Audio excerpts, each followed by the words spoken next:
The silk of Viviana's blouse caught on the corner of Marcus Volkov's mahogany desk as she reached across to set down his morning espresso, and for one heart-stopping moment, the fabric pulled tight against her wrist. She yanked her arm back so fast that the coffee sloshed over the rim, dark droplets spattering across the financial reports she'd spent all night preparing. Careful. His voice cut through the morning silence of his office like a blade through water, quiet but impossible to ignore. Viviana's pulse hammered against her throat as she grabbed the stack of papers, dabbing at them with her sleeve before the liquid could soak through. "I'm so sorry, Mr. Volkov. I'll reprint these right away. Leave them." Marcus didn't look up from his phone, but she felt the weight of his attention anyway. The way you feel a storm building even when the sky is still clear. Sit. She'd been working as his personal assistant for 3 months now, ever since her father's gambling debts had landed him in a hospital bed and her family on the wrong side of the Volkov family's patience. The deal had been simple. She'd work off what was owed, and her father would keep all his fingers. Maybe even his life. 3 months of arriving before dawn and leaving after dark. 3 months of long sleeves in the height of summer, even when the August heat turned his penthouse office into a greenhouse. 3 months of Marcus Volkov's ice-gray eyes following her movements with an intensity that made her skin feel too tight. She lowered herself into the leather chair across from his desk, folding her hands in her lap. Fingers hidden beneath the cuffs of her cream-colored blouse. "The Castellano meeting," he said, finally setting his phone down. "You scheduled it for Thursday." "Yes, sir. At the warehouse on 5th, like you requested." "Change it." Viviana pulled out her tablet, fingers flying across the screen. "Of course. What day works better?" "The same day, different location." He leaned back in his chair, and now those eyes were fully on her, glacial and unreadable. "The restaurant, Giordano's. I want witnesses." Her fingers froze mid-swipe. Everyone who worked for the Volkov family knew what it meant when Marcus chose a public venue for a business meeting. It meant he expected trouble. It meant he wanted evidence that whatever happened in front of enough people that even the police couldn't pretend not to notice. Should I arrange for additional security?" "I'll handle security." He stood, buttoning his suit jacket with movements so precise they could have been choreographed. "You'll be there." "Sir?" "At the meeting. With me." The tablet nearly slipped from her grasp. "Mr. Volkov, I don't think that's... I'm just an assistant. The Castellanos won't want... I don't particularly care what the Castellanos want." He moved around the desk with that predatory grace that made him seem larger than his already impressive 6'3" frame. "You know my schedule better than anyone. You've organized every meeting, every transaction, every movement I've made for 3 months.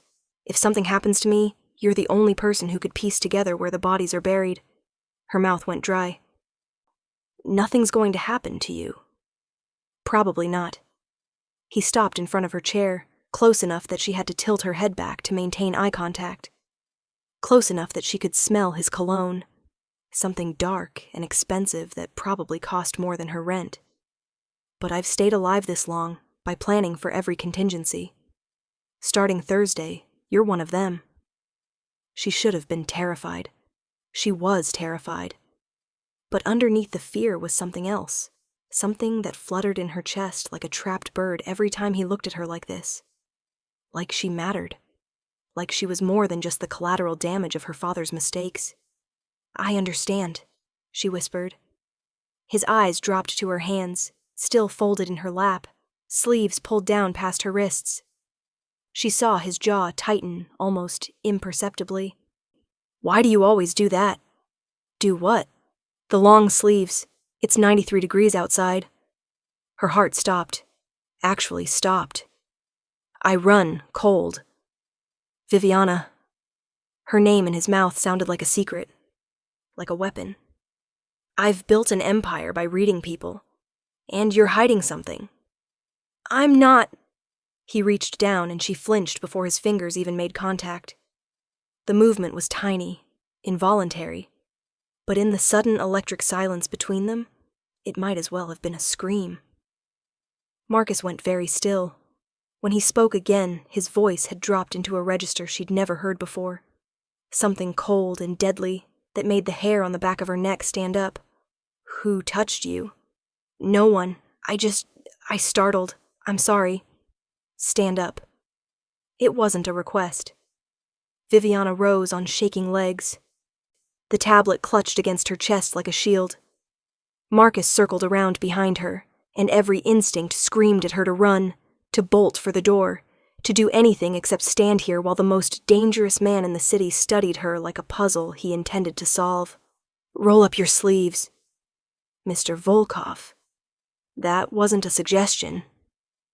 His breath ghosted across her ear, and she felt rather than saw him move closer.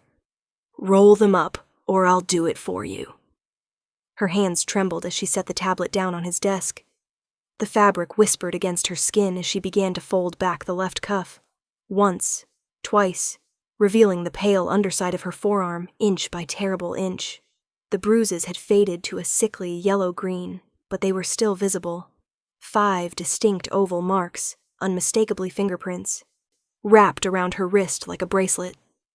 The right arm was worse. Those bruises were newer, darker, purple-black shadows that tracked from wrist to elbow. She heard Marcus's sharp intake of breath behind her. Don't. She squeezed her eyes shut, unable to bear whatever expression was on his face. Please don't ask. I can't. I need this job. I need to pay off my father's debt, and if you fire me... Fire you? His voice cracked like a whip. Viviana, look at me. She turned slowly, and what she saw in his face made her breath catch. She'd seen Marcus angry before, had watched him reduce grown men to stammering apologies with nothing but a look. But this was different. This was rage, pure and cold and utterly controlled, burning behind his eyes like ice on fire. Who did this? It doesn't matter. It matters to me. He reached out, and this time she didn't flinch as his fingers closed around her wrist. Not gripping, just holding, his thumb tracing the edge of the bruises with a gentleness that seemed impossible from a man like him. Give me a name. She couldn't. If she told him about Victor, about Marcus's own cousin who'd cornered her in the parking garage last week, about the things he'd said, the way he'd grabbed her when she tried to leave, if she told him that, someone would die. And as much as Victor terrified her, she wasn't sure she could live with being the reason for anyone's death. I can't or won't. Both. Her voice broke on the word. Please, Mr. Volkov, just let it go. For a long moment he said nothing, just stood there holding her wrist like it was made of spun glass. Then he released her and pulled out his phone, thumb moving across the screen with swift precision. What are you doing? Calling a doctor. I'm fine. They're just bruises. You're not fine. He didn't look up from his phone. And when I find out who did this, and I will find out, Viviana, make no mistake about that, I'm going to need photographic evidence. For legal purposes. Legal purposes. He finally met her eyes, and what she saw there sent a chill racing down her spine. So there's a record, before he disappears. The doctor arrived within the hour, a small, efficient woman named Dr. Chen, who asked no questions and took dozens of photographs from every angle. She examined Viviana's wrists, her arms, even made her remove her shoes to check her ankles. When she finished, she handed Marcus a flash drive and left as quietly as she'd come. Viviana stood by the window, staring down at the city 40 stories below, arms wrapped around herself. Behind her, she heard Marcus moving around the office, the clink of glass, the sound of liquid being poured. Then he was beside her, pressing a tumbler of amber liquid into her hands. Drink. She took a sip and coughed as the whiskey burned down her throat. I don't usually... I know. Drink it anyway. She did, feeling the warmth spread through her chest, loosening the knot of tension that had been coiled there since the moment he'd noticed her sleeves. When the glass was empty, he took it from her and set it aside, then shrugged out of his suit jacket and draped it over her shoulders. It was warm from his body heat and smelled like him, and she had to fight the sudden, insane urge to bury her face in the fabric. "You're going to tell me what happened," he said. "Not because I'm your boss. Because someone hurt you, and I can make sure they never get the chance to do it again." "Why do you care?" The whiskey had loosened her tongue, made her brave or maybe just reckless. "I'm nobody. I'm just the girl working off her father's debts." Marcus turned her to face him, one hand coming up to cup her cheek. The gesture was so unexpected, so tender that tears sprang to her eyes before she could stop them. "You think I let just anyone organize my life?" His thumb brushed across her cheekbone, catching a tear before it could fall. "You think I trust just anyone with the kind of information you have access to? I could have sent any number of people to handle your father's situation. I chose to keep you close. Do you know why?" She shook her head, not trusting her voice. "Because the first time I saw you standing in that hospital room telling me you'd do anything to save your father, I saw something I don't see often." His eyes searched hers, intense and unguarded. Loyalty. Real loyalty. The kind that can't be bought or beaten into someone. And because every time you look at me, you see a man, not a monster. Even though you know exactly what I am, what I do. "Mr. Volkov." "Marcus." His voice dropped to barely above a whisper. "When we're alone, I want you to call me Marcus." Marcus. His name felt dangerous in her mouth. Intimate. "I can't drag you into this. Victor is your cousin. Your family." She felt him go rigid under her hands, watched his expression shift from tender to murderous in the space of a heartbeat. Victor. It wasn't a question, but she nodded anyway. And something in her chest loosened at finally sharing the weight of it. "He cornered me in the parking garage, said things, grabbed me when I tried to leave. I fought him off, but nothing." Marcus's hands dropped from her face, curling into fists at his sides. "He put his hands on you. He hurt you. He's dead. You can't just kill your own cousin." "Watch me." "Marcus, no." He stalked back to his desk, every movement radiating barely leashed violence. "No, you don't get to defend him. You don't get to protect him. He touched what's mine, and there are consequences for that." The words hung in the air between them, heavy, with meaning. What's mine? As if she belonged to him. As if she was something precious that he had the right to guard. She should have been angry. Should have told him she wasn't property to be claimed.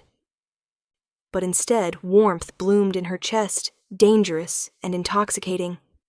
"I'm not yours," she said, but even to her own ears it sounded like a question.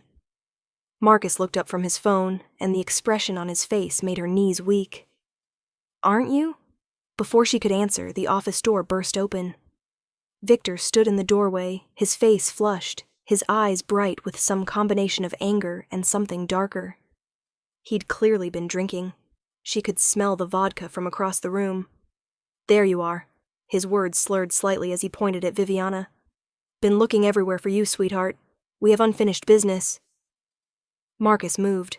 One moment he was behind his desk. The next he was between Victor and Viviana, a wall of controlled fury. "Get out. Come on, cousin." Victor's grin was ugly. "Don't tell me you actually care about this little—" He didn't get to finish the sentence. Marcus's fist connected with Victor's jaw with a crack that echoed through the office like a gunshot. Victor went down hard, blood streaming from his split lip.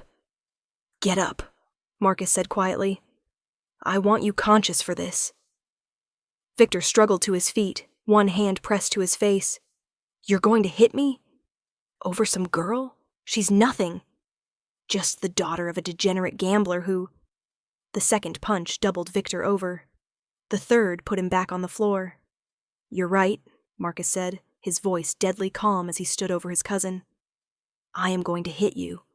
And when I'm done, you're going to leave this city.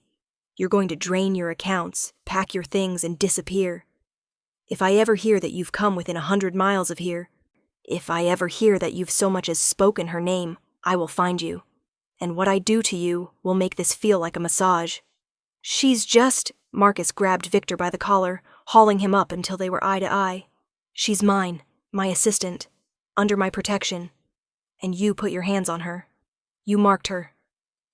His voice dropped even lower. Do you have any idea what I do to people who damage my property? Marcus. Viviana's voice cut through the testosterone-thick air. Stop, please. He turned to look at her, and for a moment she thought he might not listen. Then, slowly, he released Victor, letting him crumple back to the floor. You have 24 hours, Marcus said. Be grateful she asked me to stop. Otherwise, you'd be leaving in pieces. 2 of Marcus's men appeared in the doorway. They must have been waiting in the hall.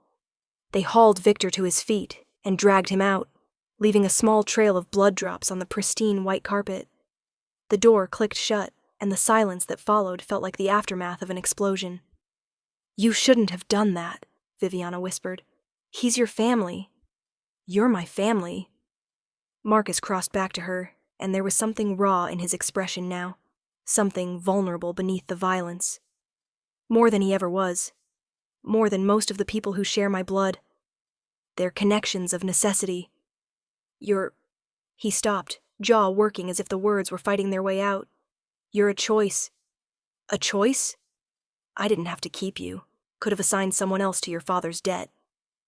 Could have put you in any number of positions that didn't involve seeing me every day, knowing my schedule, my business, my life. His hands came up to frame her face again, forcing her to meet his eyes. But I wanted you here. Close. Where I could see you.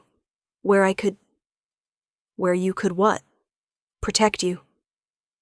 The words came out fierce, almost angry. Keep you safe. Make sure no one ever hurt you again. Why? She was crying now, couldn't seem to stop the tears even though she hated showing this weakness. Why do you care so much? Because when I look at you, I see home. His thumbs brushed away her tears with infinite gentleness. Because you make me want to be something other than what I am. Because the thought of anyone hurting you makes me want to burn the whole world down. He pressed his forehead to hers, his breath warm against her lips. Because I'm falling in love with you, Viviana. Have been since the first day you walked into this office and told me exactly how much your father owed. Down to the last dollar, like you were already planning how to pay every penny back yourself. Her breath caught. Marcus, you don't have to say anything. I know what I am, what I do. I know I have no right to feel this way about you, no right to want you the way I want you. But I can't help it. And I can't... His voice cracked, just slightly. I can't stand the thought of you being hurt. Not on my watch. Not ever. She kissed him. Didn't plan it. Didn't think about it. Just rose up on her toes and pressed her lips to his, swallowing his surprised intake of breath. For a moment, he went absolutely still. Then his arms came around her, pulling her close, and he kissed her back with a hunger that made her head spin. When they finally broke apart, both breathing hard, his eyes had gone dark. Viviana, he said, her name a prayer and a warning all at once. If we do this, there's no going back. You understand that? I don't share. I don't let go. You'd be mine, completely. I'm already yours. The truth of it settled into her bones as she said it. Have been for a while now. Then marry me. She blinked, certain she'd misheard. What? Marry me. He pulled back just enough to look at her properly, and there was no hesitation in his face, no doubt. Not because of your father's debt. That's paid, by the way. I settled it last month. Not because I need an assistant, though you're the best I've ever had. Marry me because I love you. Because I want to wake up next to you every morning and know that you're safe, that you're mine, legally and completely, in a way that even my enemies won't dare to challenge. That's crazy. We've only known each other 3 months. I knew the first week. His hands tightened on her waist. I knew every time I found excuses to keep you late, every time I caught myself watching you work, every time you smiled at something on your computer screen, and I wanted to know what made you happy. I've known, Viviana. The only question is whether you feel the same. Did she? She searched her heart and found the answer waiting there, obvious and terrifying, and absolutely certain. "Yes," she breathed. "Yes, I'll marry you." The smile that broke across his face transformed him, made him look younger, less dangerous, almost boyish in his joy. He kissed her again, deeper this time, lifting her until her feet left the floor, and she had no choice but to wrap her arms around his neck and hold on. When he set her down, she was dizzy, drunk on him and the impossibility of this moment. "There's something I need to do first," she said. "My father. I need to talk to him. He needs to know that we're..." "Of course." Marcus smoothed her hair back from her face with infinite tenderness. "I'll come with you." "You don't have to. I'm coming with you. If I'm going to marry you, I should probably formally ask your father for permission, even if the answer won't change my plans." They found her father in his apartment, the same cramped two-bedroom where Viviana had grown up. He was watching television when they arrived, his right hand still bandaged from where one of his fingers had been broken as a warning. When he opened the door and saw Marcus standing there, all the color drained from his face. "Mr. Volkov, I swear I haven't..." "Relax, Joseph." Marcus's voice was calm, almost gentle. "I'm not here about the debt. It's been settled." Her father's eyes went to Viviana, confused and frightened. "Viv? What's going on?" "Dad."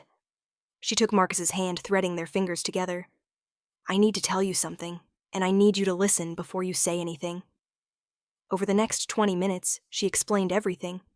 The job, the 3 months of working for Marcus, Victor and what he'd done, the bruises, and finally, impossibly, the proposal. Her father listened in silence, his expression shifting from fear to shock to something that might have been pride. When she finished, he looked at Marcus for a long moment. "You love her?" "Yes." "You'll take care of her? Protect her?" "With my life." "And the debt? That's really settled?" "Completely. Consider it a wedding gift." Marcus squeezed Viviana's hand. "I'm not asking you for her hand, Joseph. She's not yours to give. But I am asking for your blessing, because she loves you, and your approval matters to her." Her father's eyes filled with tears. "I thought I'd ruined her life. When I couldn't pay, when they came for me, all I could think about was that I'd destroyed her future." "You didn't ruin anything, Dad." Viviana moved to hug him, careful of his bandaged hand. "I found exactly where I needed to be. Then, yes." Her father pulled back to look at Marcus. "You have my blessing, but if you ever hurt her, I won't." There was absolute certainty in Marcus's voice. "I'd sooner hurt myself." They were married 3 weeks later in a small ceremony at the same church where Viviana had been baptized. She wore a dress of ivory silk with long lace sleeves that covered her arms completely, not to hide bruises anymore, but as a reminder of where they'd started, of the scars that had led them here. When Marcus slid the ring onto her finger, his hands were steady, his eyes locked on hers like she was the only person in the room, the only person in his world. "I promise," he said, voice low enough that only she could hear, "that no one will ever hurt you again, that you'll never have to hide.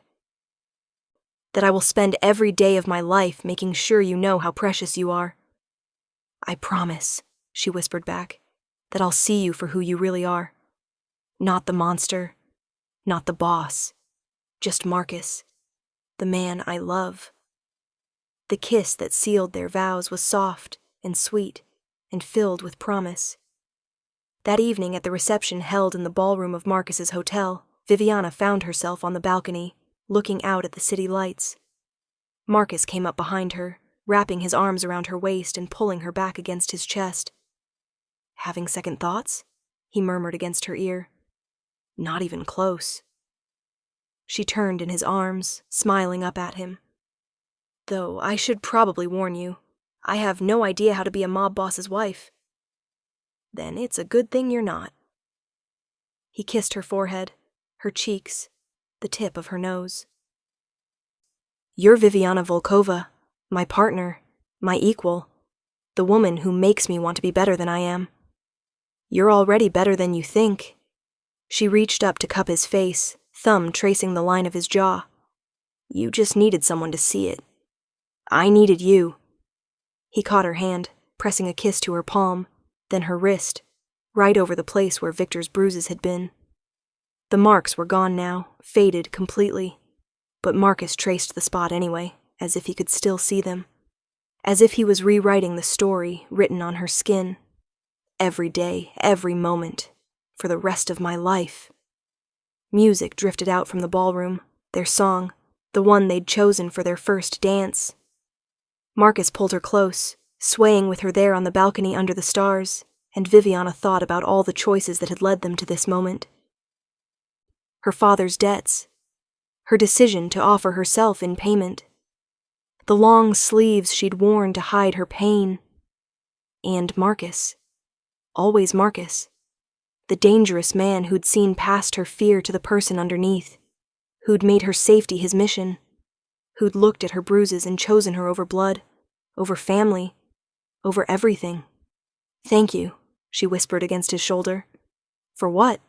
For seeing me, for protecting me, for loving me enough to cut away everything I was hiding behind.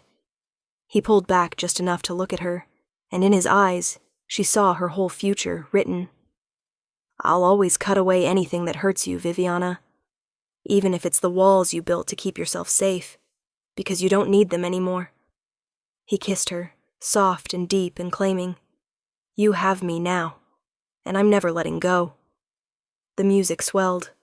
The city glittered below them, and Viviana Volkova, formerly nobody, formerly collateral, formerly a girl in long sleeves hiding her pain, danced with her husband and knew with absolute certainty that she was finally, truly, home.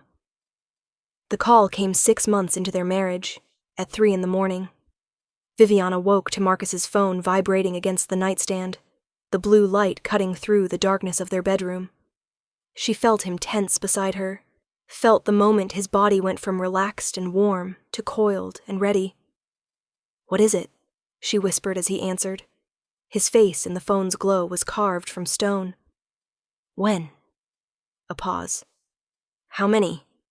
Another pause, longer this time. I'm on my way. He was out of bed before she could ask, pulling on clothes with swift efficiency. Viviana sat up, heart already racing. Marcus, what's wrong? There's been an incident at the port warehouse, Castellano's men. He holstered his gun with movements so practiced they were almost casual. I need to handle this. I'm coming with you. Absolutely not. He turned to look at her, and his expression was the one he wore in business meetings, cold, distant, the man the world saw when they looked at Marcus Volkov. Stay here. Stay safe.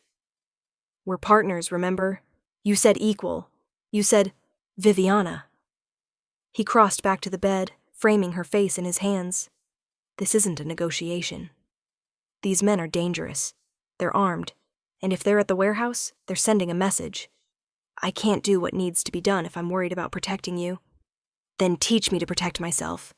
She grabbed his wrists, holding his hands against her face. You can't lock me away every time there's danger. That's not a marriage. That's a prison. Something flickered in his eyes. Frustration, maybe, or fear. I can't lose you. You won't, but you need to trust me. She kissed his palm, the gesture deliberate, a mirror of what he'd done to her wrists 1,000 times since their wedding. Please. For a long moment he stared at her. Then, slowly, he nodded. You stay in the car.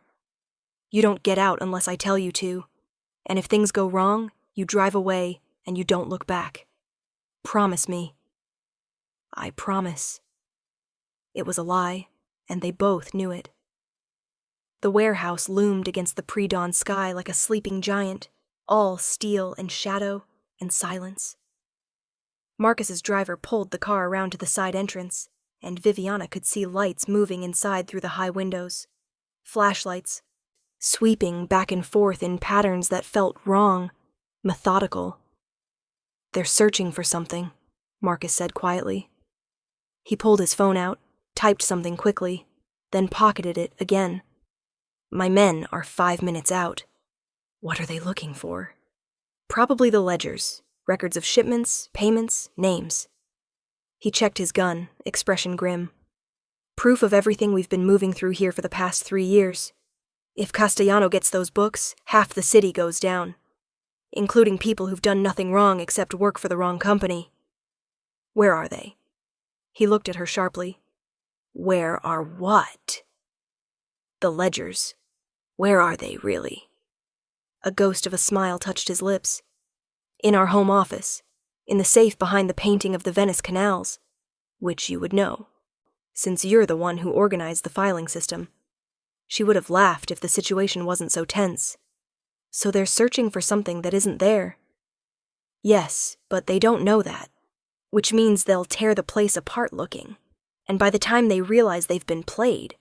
He stopped mid-sentence, eyes narrowing at something through the windshield. Viviana followed his gaze and felt her blood turn to ice. A woman was being dragged out of the warehouse by 2 men, her hands bound, her mouth gagged. Even in the dim light, Viviana could see the terror in her eyes, the way she struggled against her captors. She was young, maybe early 20s, with dark hair that fell loose around her shoulders. Who is that? Viviana whispered. Marcus's jaw clenched. Elena Castellano. Dominic's daughter. He was already reaching for the door handle. Wait! Viviana grabbed his arm. If that's his daughter, why are his men? Those aren't his men. Marcus's voice was deadly quiet. Look at their patches. She looked. The men wore jackets with emblems she didn't recognize, a red serpent coiled around a dagger. Not the Castellano family symbol. Not Marcus's either. Russo, Marcus breathed. Antonio Russo. He's trying to start a war. By kidnapping Castellano's daughter and making it look like you did it. Smart girl. He checked his gun again. Which means I need to get her out of here before Castellano's people show up and find her on my property. Your men are 5 minutes away. Can't you wait? The sound of an engine roaring to life cut her off. The men were loading Elena into a van, moving fast now. Their sweeping search apparently abandoned. In seconds, they'd be gone, and with them any chance of proving Marcus's innocence. Marcus kicked open his door. Stay in the car! But Viviana was already moving, her own door opening before she could think about what she was doing. She'd seen where they were taking Elena, had seen the way they'd shoved her into the back of the van, had seen the 3rd man climb in after her while the other 2 got in the cab. 3 men, 1 van, and a hostage who couldn't scream for help. Viviana, no! She was already running, sprinting across the parking lot with her heart in her throat and Marcus's shouts behind her. The van's back doors were still open. They'd been in too much of a hurry to secure them properly, and she could see Elena inside, struggling against her bonds while the man guarding her laughed. The doors started to swing closed. Viviana jumped. She caught the edge of one door, momentum carrying her forward even as the van started to move. For one terrible moment she hung there, feet dragging against asphalt, arms screaming with the effort of holding on. Then hands grabbed her, Elena's guard, hauling her up and into the van with a curse. Got us a bonus! He shouted toward the front. The van swerved hard, and Viviana crashed into the metal wall, stars exploding across her vision. Through the ringing in her ears, she heard Marcus screaming her name, heard gunshots. His, firing at the tires maybe, trying to stop them. But the van was already accelerating, already putting distance between them. The guard grabbed Viviana by the hair, yanking her head back. Well, Mrs. Volkov herself. Boss is going to love this. Elena's eyes met hers across the dim interior of the van, and Viviana saw recognition there, and hope, and terrible fear.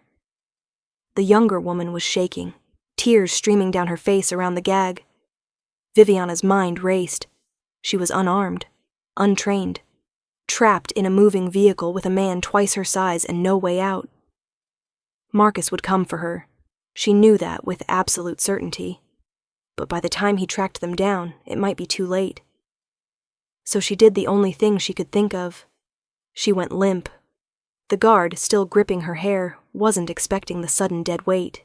He stumbled, his hold loosening just slightly, and Viviana twisted, bringing her elbow up hard into his throat. It wasn't elegant. It wasn't even particularly effective. But it surprised him, made him cough and release her, and that was enough. She launched herself at Elena, fingers working frantically at the ropes around the other woman's wrists. The knots were tight, complex, but Viviana had spent 6 months organizing Marcus's life, and that included learning every knot used in his shipping business. Her fingers found the pattern, pulled the right loops, and suddenly Elena's hands were free. The guard recovered, reaching for them with a snarl. Elena ripped the gag from her mouth and screamed, not a scream of fear, but of rage. She grabbed something from the van floor, a crowbar left there by whoever had used this vehicle last, and swung it with all her strength. The guard went down hard. "The doors?" Viviana gasped. "Can you—" Elena was already moving, scrambling over the unconscious man to reach the back doors. They burst open, wind and road noise screaming into the van. The pavement rushed past beneath them, dark and deadly. "We have to jump!" Elena shouted over the noise. "We're going too fast! Better than wherever they're taking us!" The van swerved again, harder this time. The driver must have realized something was wrong. The movement threw both women toward the open doors, toward the edge of nothing. Elena grabbed Viviana's hand. "On 3. On 3. They never got to 3. The van swerved again, and suddenly they were falling, tumbling, the world spinning in a chaos of asphalt and pain, and Elena's hand tight in hers. They hit the road rolling, and Viviana felt her shoulder explode with agony, felt skin tear from her palms and knees, felt her teeth clack together hard enough to draw blood. Then they were still, lying in the middle of the road, and the van's taillights were disappearing into the distance. "Are you alive?" Elena coughed. "I think so." Everything hurt, but Viviana could move her fingers, her toes. Nothing broken. Just bruised and bleeding, and so lucky. "You?" "Yeah, thanks to you." Elena sat up slowly, wincing. "You're insane, you know that? Jumping into a moving vehicle?" "Not my smartest moment," Viviana admitted. The sound of an engine made them both freeze. But this time, when Viviana turned her head, she saw Marcus's car speeding toward them, saw him nearly throw it into park before he was out and running, his face white with terror. "Viviana!" He dropped to his knees beside her, hands running over her body, checking for injuries. "Are you hurt? Talk to me. Tell me you're okay." "I'm okay." Her voice came out steadier than she felt. "We're both okay." Marcus pulled her against him, and she felt the tremor in his hands, felt the way he buried his face in her hair like he was trying to convince himself she was real. "Don't ever do that again. Don't ever— I thought, when I saw you jump—" "I know. I'm sorry." She wrapped her arms around him, ignoring the screaming pain in her shoulder. "But we couldn't let them take her." Marcus pulled back, seeming to see Elena for the first time.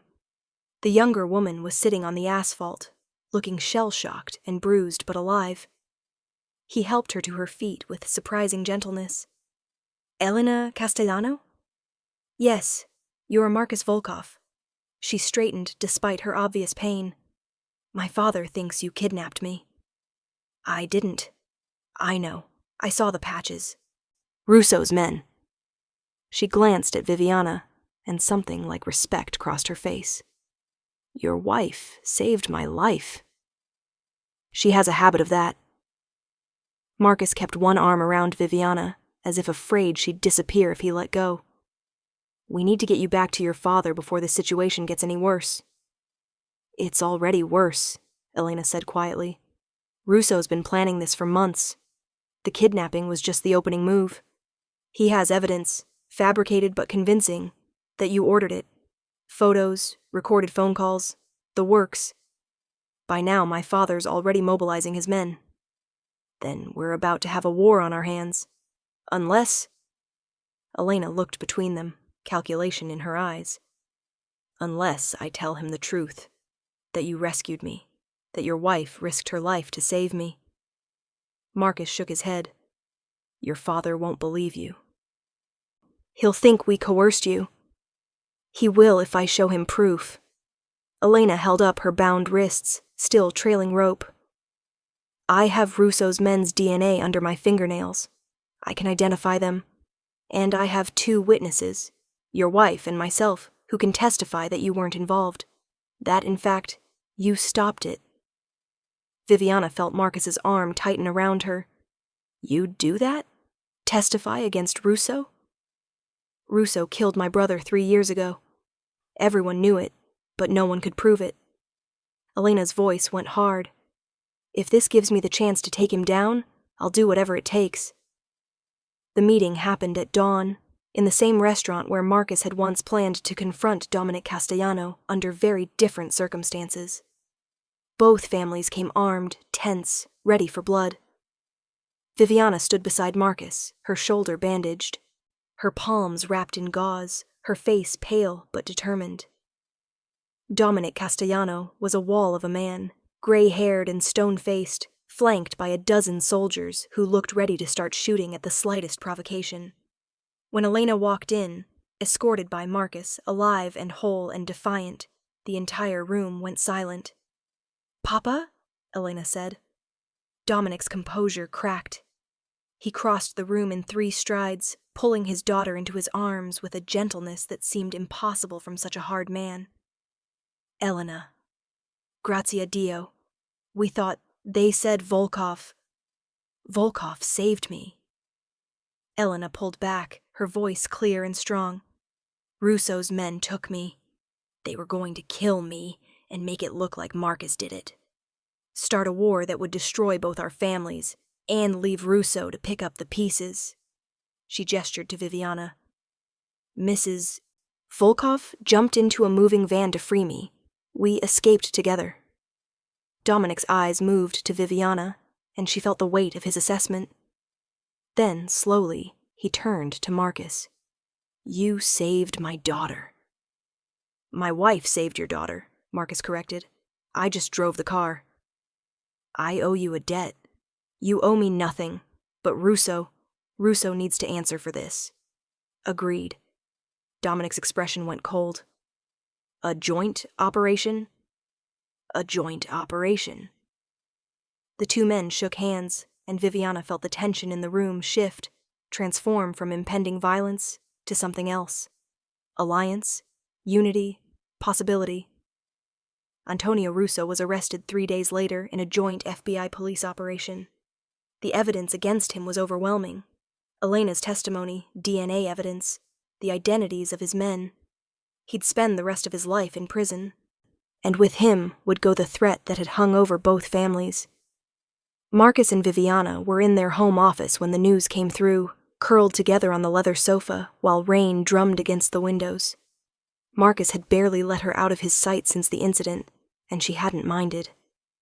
The nightmares still came sometimes, dreams of falling, of the road rushing up to meet her, of Marcus's face white with fear.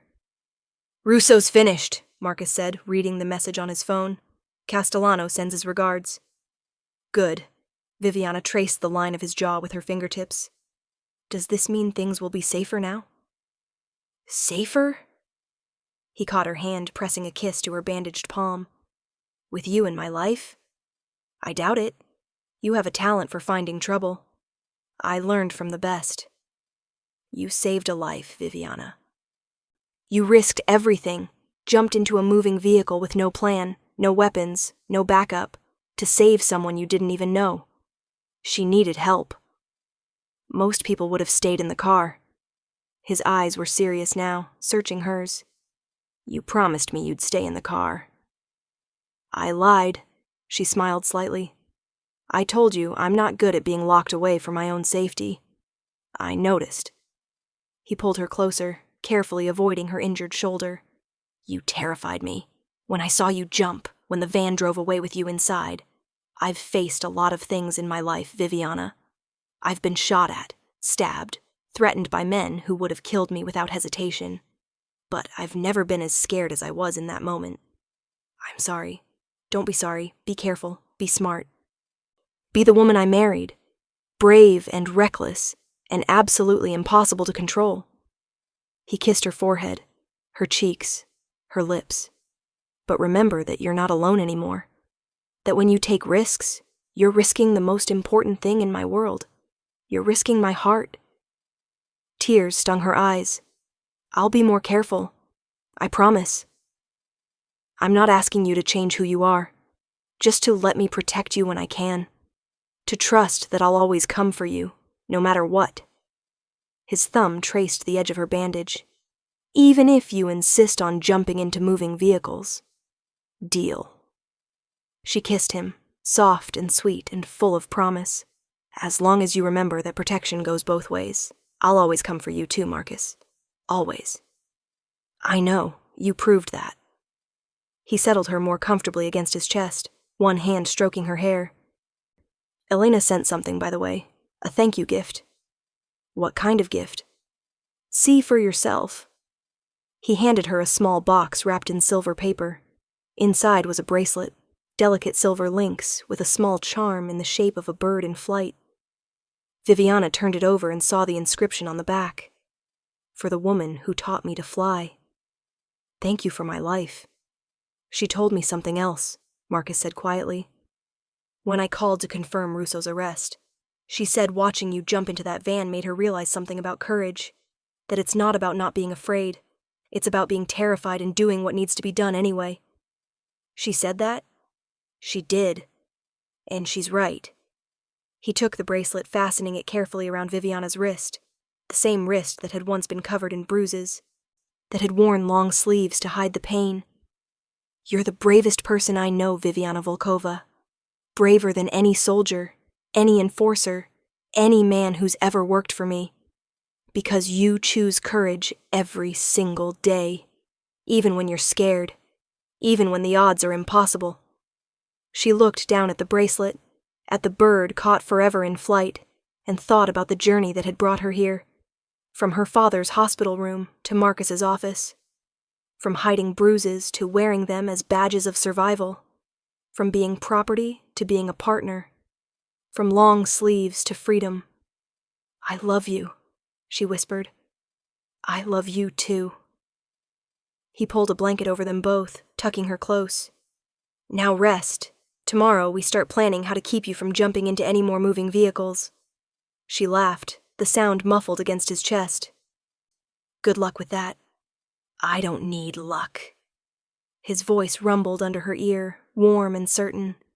I have you, and that's better than any luck in the world. Outside, the rain continued to fall, washing the city clean. Inside, wrapped in her husband's arms, wearing a bracelet from the woman she'd saved and bearing scars from the battle she'd fought, Viviana Volkova closed her eyes and smiled. She'd been so many things in her life, daughter, debtor, assistant, victim. But now, finally, she knew exactly what she was.